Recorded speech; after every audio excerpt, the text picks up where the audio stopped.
I always think I've seen everything, you know, nothing can get worse. Every time I see something bad, it seems like it gets worse, you know what I mean?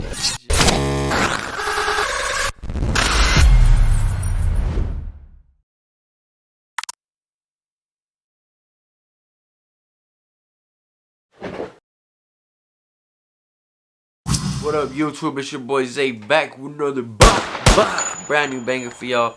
This is the Life of Zay. Thank you for clicking on that channel. Check it out if you're new here. Look around, see if there's something for you.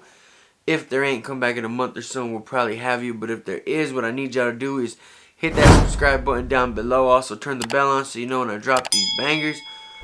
We usually drop close to 4 times a week. Welcome to my page. You know, look around like I said. If you're already part of the family here, I appreciate y'all more than y'all know. You know how I do. We're sitting at 1,932 subs, almost to 2K.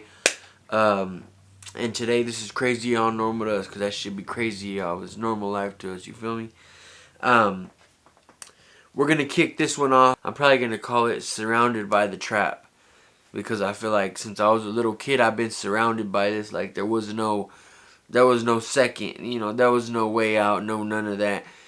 And some of the things I seen is crazy, man. Stuff that you only see in movies, you know, and some of the shit people were doing, it's like, whoa, you know, like, this is really how we live, and, you know, this is real life. This ain't just shit you see in movies or on the internet. Like, this is real life, and I grew up seeing that, you know, that, like, I've said it before. And a quick disclaimer, like I said, I'm not promoting nothing. I'm not saying drug using is okay. You might see me laugh, you might see some of that, but like I said before, guys, and I'll continue to say, and I'll always say, you gotta make the best out of your situation, and that's all I knew how to do. This shit really seemed normal to me, guys. This wasn't like something that I just picked up on a movie or something like that. This was real life. This is what we were going for. This is what we were going through. This is what we had to deal with. You know, this is what we had to see. Unfortunately, I feel like that's what molded my brother and sister. You know, and they're still living that life out there. You know, I pray for them every night. I hope that they get it together soon, man. But as for right now, they're not doing it how they should. You know what I mean? The difference between me and a lot of people was that I got picked on, guys, for what the clothes I was wearing. You know, I got picked on a lot, and that shit motivated me, and that was the line.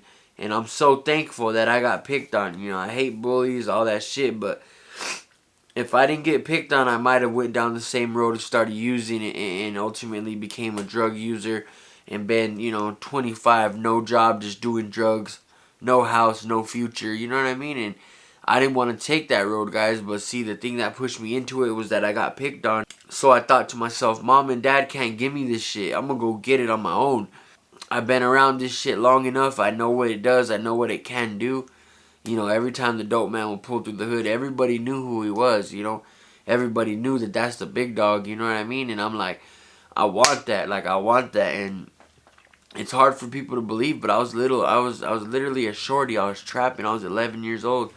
And like I said, I've told this story before on here, but for y'all that are new, that are just tuning in, I went to the big homie, you know, like I said in one of my songs, I learned to use a digital scale before I was in the 4th grade, and that's facts, bro. That ain't no music. That ain't just for the music. I literally learned that. I seen my uncle. He was the man, you know. He was working, and I wanted that. Like, you know, these people come show love whenever they're around, but when they're not around, it's rough for us. We ain't eating. We don't have shit. We don't have good clothes. You know what I mean? And I wanted that. And like I said, that's the thing that took me out of not being a user, and it drove me to trapping, man. And that's been a habit that I struggle, guys, to let go of. Like, that's my addiction. Money is my addiction, and people don't realize that just because you know, there's 2 ways to lose your life. You can either lose your life with drugs and grow up and be on drugs or be stuck on them, or you're gonna be a trapper. You're gonna lose your life trapping. You know, you're gonna always be getting bids. You're always gonna be having to watch your back. You can never feel like your money's honest. You know what I mean? And I've been there, guys. I ain't no one to judge. Trust me. I've banged the block so many times recent. Like, I'll go back to the block, bro. If we're in a bad spot, I gotta do what I gotta do. And I continue to run back to that because that's all I know. That's all I had at times whenever we didn't have no food. I can go make a flip and feed the family for a week. Why wouldn't I? You know what I mean? And that's the mentality that I was in, guys. And y'all know that shit don't end good, man. Like it's only one. It only gets you one thing, you know, either drug or either dead or prison, you know. And that's just the way it goes, man. But check it out. So I started getting picked on because of the shoes, you know, Payless shoes, whatever, Kmart shoes, Walmart shoes. Started getting picked on, and I was at an age where I'm like, yo, F that, bro. I'm gonna get it on my own. So I hit the big homie, boom. He broke me off something, and that first day, you know, what was happening was my cousin was working, you know, he was pushing, and we lived across the street from there, man, and his chick, she would let me go over there and she would let me work it out until, you know, when he was asleep, and I would go. That's how it happened with my pops too, but you know, when I started helping my pops out with the business or whatever, whenever he got on his feet, but my cousin was hitting it, you know, and boom, after he would crash out every night, I would have to sleep in the day, guys, at 11 because I wasn't going to miss it. I knew whenever he goes to sleep, I'm going to bang it out. And I'm talking about every 10 minutes. Like, I've sat in there and counted. Every 10 minutes, somebody's coming. Ding, ding, ding, ding. What's up, you know? Serving them up, whether it's a 10, a 20, a gram. Sometimes, you know, I was serving them up, guys. And I still remember like it's yesterday. The first $500 I made, I said, this ain't no game, bro. This ain't no game. Like, there's definitely, you know, there's money to be made here. So, boom, I started hitting it. First 500 I made, I gave my mom $300. Went back in with my $200. I got what they call an 8-ball here. They call it an 8-ball. It was an 8-ball of meth. Got that 8-ball, and that was mine off of the front. You know, I paid the homie back. Had the money from my mom's, and then boom, I got my 8-ball. Came up off that 8-ball, and 2 weeks from that 8-ball, I had 2 ounces of my own, guys, and I was moving hard. Like, I was out here getting it, you know what I mean? And, like I said, it doesn't last, guys. The plug got popped. Shit started going downhill. You know, this was before my whole boys' school, you know, my boys' school sentence or whatever, my boys' school bid. So I was getting it, guys, because I wanted to be able to buy those Jordans that mom couldn't get me, and I was getting them. I was buying them, bro. But that's what I'm trying to let y'all know is that you might get addicted to drugs, you might get addicted to the money, one or the other. Growing up in a trap house, you're gonna do something, bro, because that's just normal to you, and it ain't right, guys. Trust me, I know it ain't right, and I know it's not of God, and I know, and I'm embarrassed of some of that shit. But what I do, I thank God every day that I picked that road instead of that road, because I see some friends, guys. I'm 29 years old, guys, and like I said, I got my house, I got my kids, we got stuff, we have money, we're doing okay. You know, we're not rich by any means, but we're doing all right, guys.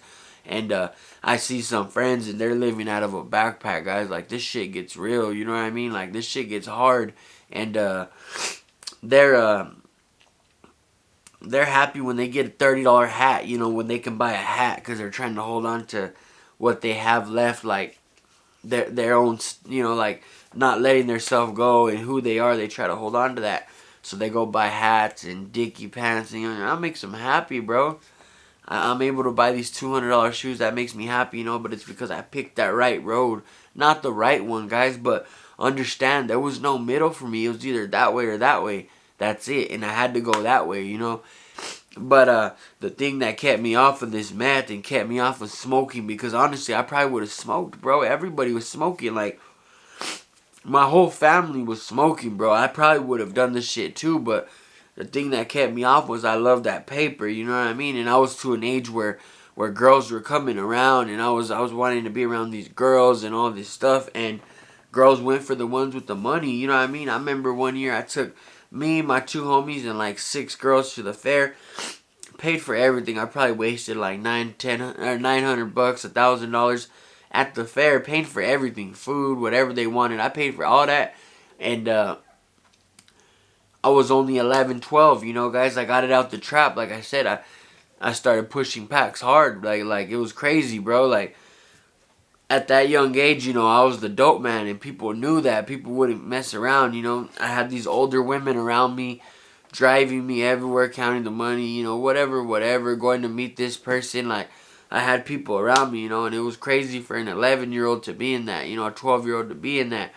And that's how it was back then, guys. But I steered off a little bit. Let me get back to it. Some of the things I've seen, though, guys, why I don't want to, why I won't be on drugs, and why I try so hard to stay away from that stuff nowadays, because like I said, the trap is easy to fall in. But I've seen some shit, guys, like I've seen some stuff that literally affects me mentally to this day, guys, and it ain't nothing to be proud of, you know, the shit I seen. But I want to share it with y'all so y'all can see how real and vivid this shit is. I remember one time, man, I was in Fox. I was in county jail, and they put you in Fox. You know, that's the gladiator part. That's when you're fighting and all that woo-de-woo, all the blase, all, you know, all the stupid stuff. So I was in Fox, and shit it makes me itch still. I was in Fox, guys, and old boy comes through there. You know, he's a known heroin addict. He comes through, and boom, comes in. You know, the homies are like, yo, what's up? You know, he's validated. He's good with us, so they're shooting him care packages, you know, soups, whatever they got. And boom, you know, we're about to come out. He goes in there, jumps in the shower, gets his room together. You know the routine, guys. He gets his shit together. It comes out in the day room, guys. And right off the rip, I noticed that he has a bunch of balls on his arm. Like balls, you know what I mean? Like balls, guys. Everywhere. So I'm like, yo, so-and-so, you know, what's up with those balls? And he's like, it's for the homies. And I'm like, what do you mean? This is the first time I ever seen shit like this, guys. So check it out real quick. Whenever you inject heroin, if you don't hit your vein, you put it under your skin, your shit will swell up. It'll be under there, you know, filled with blood or whatever else is in there, you know, that nasty shit. It sits there for a few hours, days, whatever. It tends to get infected, right? So this dude has these infected ass things on his arms, and I'm sitting here grossed out, guys. Like, that shit fucking nasty. The homie Pee Wee comes over there, guys, and yo, come in the room, whatever. Let me wrap you in the room. So I think automatically something's going on. So, boom, the big homie's like, yo, jump, go check what's up. So I'm walking by there, guys. As I pass that door, I look in there and I see Pee Wee sucking on his arm, guys. And y'all already know what that means. You know, I literally threw up in my fucking mouth, guys. That shit was so disgusting to me, bro. But he was sucking on his arm. He was sucking the heroin out of those balls in his arm, guys. And it's like, man, I didn't eat for 2 days, bro. That shit grossed me out so bad, bro. Like, I lost all respect for that dude. I'm like, bro, what the, you know, what's wrong? You're really that bad on that shit that you're gonna suck on another man's arm, infected his blood, and you don't even care, bro? Like, y'all are. It was so, like, that shit.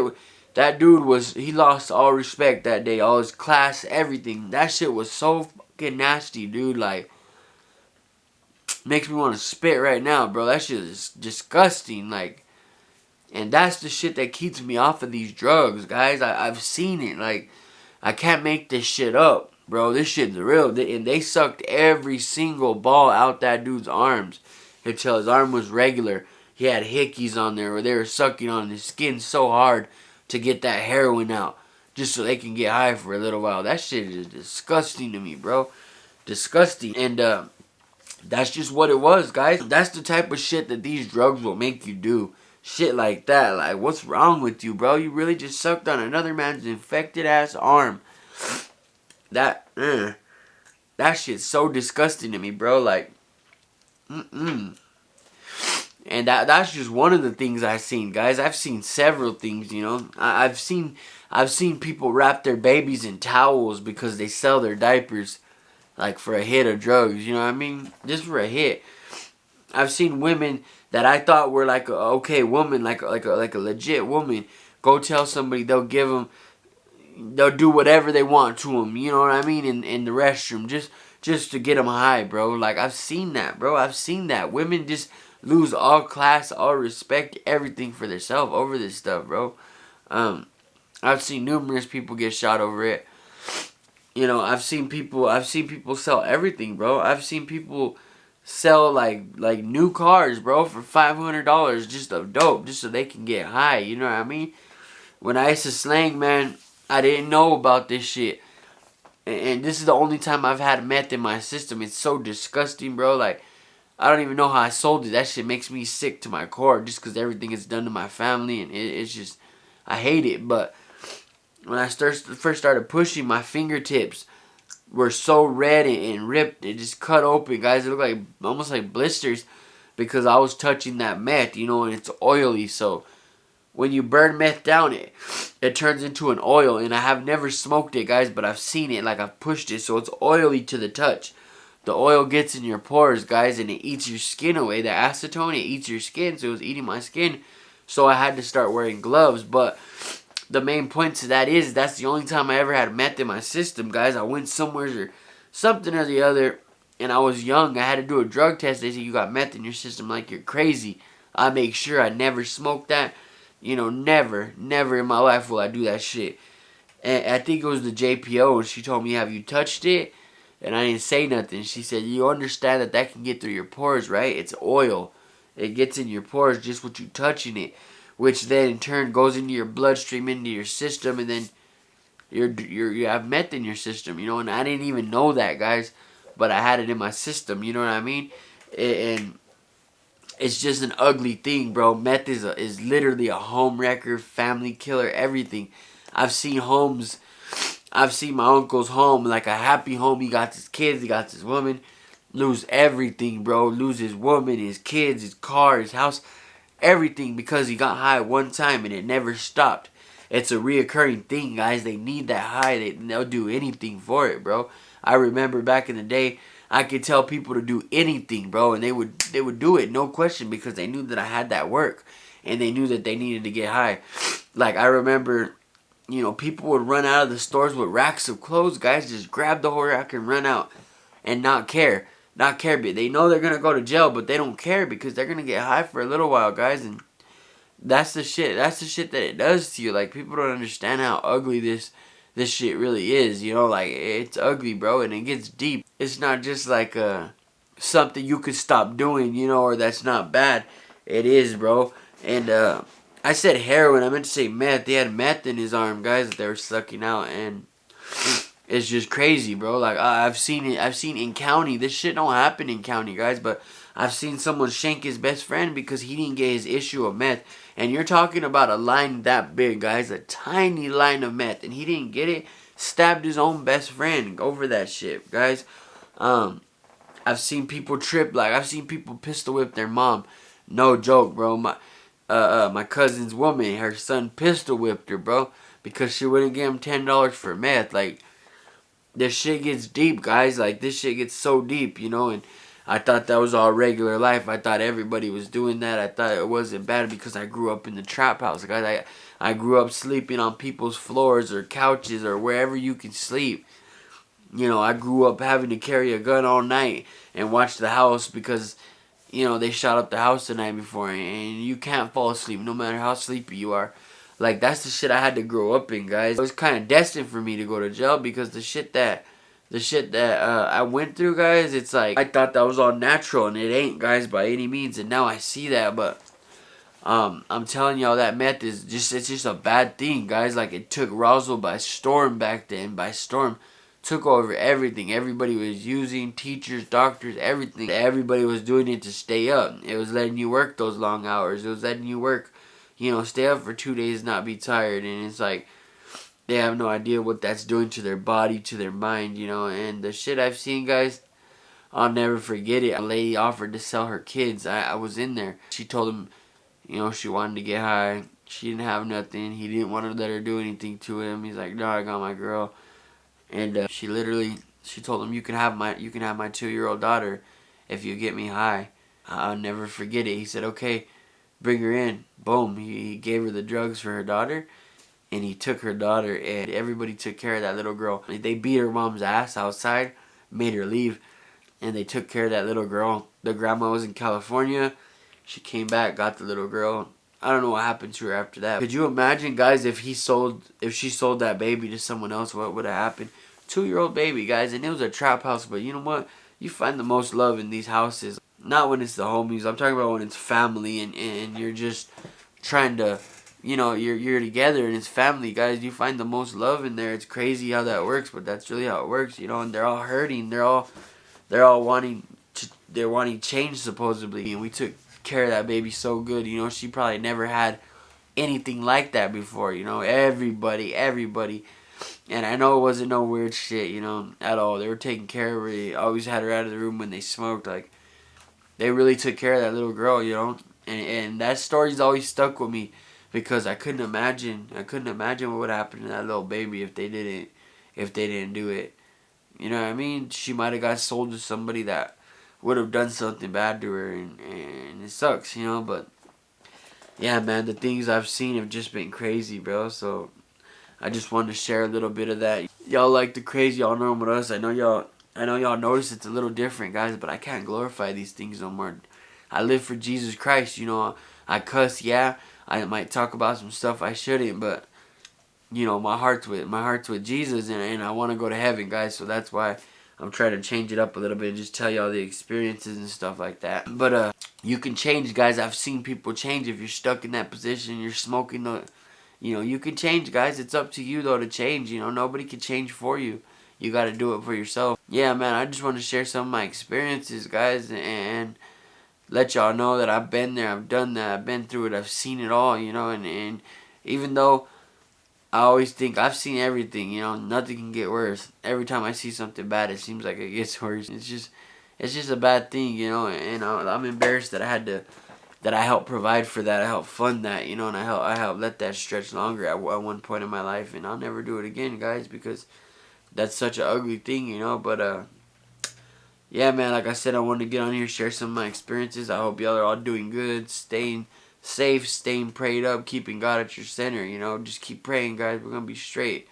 I don't know when we're going to do the giveaway, probably 2K, but it's coming up, so y'all stay tuned for that. Thank you for all the support, guys. I love y'all. Y'all keep me going, you know what I mean? All those subs, that's the reason why I keep going.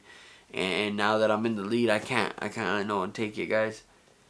I gotta stay in that lead. But hey, man, I love y'all. I'm gonna see you on the next one. I'm Zay, and I'm out.